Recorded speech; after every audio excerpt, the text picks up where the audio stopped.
በምንድነው ሰው ራሱን የሚበድለው? ሲርበው አለመብላቱ ራስን መበደል ነው።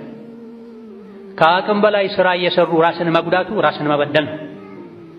ነገር ግን የከፋው ራስን መበደል ነፍስያችን ወንጀል ላይ እንድትወድቅ በወንጀል እንድትረክስ እንድትቆሽ መፍቀድ፣ አላህ የከለከላትን እንድትዳፈር አላህ ያዘዛትን ከመስራት ወደ ኋላ እንድትል መፍቀድ ትልቁ የነፍስ በደል ይህ ነው።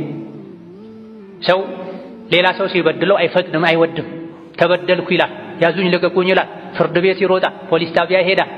እገሌ የበደለኝ ብሎ ስሜን ያጠፋ ብሎ ገንዘቤን ቀማ ብሎ አካሌን ጎዳ የቤተሰቤን ሕይወት አጠፋ ብሎ በደልን አይቀበል።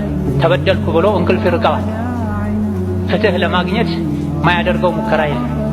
ራሳችንን ሰው ሲበድለን ከምንረበሸው በላይ የሰው በደልን ከምንጠላው በላይ ራሳችንን ከመበደል ልንጠነቀቅ ይገባናል። ሰው ቢበድለን ውጫዊ አካላችን ነው የሚበድለው፣ አካላችን ነው የሚበድለው፣ ይጎዳው፣ ገንዘባችንን ነው የሚጎዳው። ሰው ግን ራሱን ሲበድል የሚበድለው ነፍሱን ነው። አንድ ያለችው ነፍሱ። የሰው ልጅ ነፍሱ ከዓይኑም ከእጁም ከእግሩም ከንብረቱም በላይ ናት። ገንዘብ ይተካል፣ አካል ይታከማል። ትልቁ በደል ነፍስን መበደል ነው። ነፍሳችንን የምንበድለው ከማንም በላይ እኛ ራሳችንን በምን አላህ የከለከለንን በመዳፈር። ሰዎች አካላዊ ጥቃት አድርሰውብን ከምንጎዳው በላይ ወንጀል ስንሰራ ነፍሳችን ትጎዳለች። ከአላህ ጋር ያለን ግንኙነት ይበላሻል። አላህ በተከበረው ቃሉ ቁርአን ውስጥ ያለ ረዥም መሐላ ምሎ የነገረን እውነታም ይሄ ነው። ቀድ አፍለሐ መን ዘካሃ ወቀድ ኻበ መን ደሳሃ። ቁርአን ላይ የተለያዩ የመሐላ አይነቶች አሉ። ቁርአን ውስጥ ካሉ መሐላዎች ሁሉ ረዥሙ መሐላ የተማለው የነፍስን ጉዳይ ለመግለጽ ነው። የነፍስን ጉዳይ ሁኔታ ለማሳሰብ ነው። ብዙ መሐላዎችን ምሎ መጨረሻ ላይ አላህ ምን አለ? ቀድ አፍለሐ መን ዘካሃ፣ ነፍሱን ያጠራት ያጸዳት ሰው የጠበቃት የተንከባከባት ሰው ዳነ፣ ተሳካለት።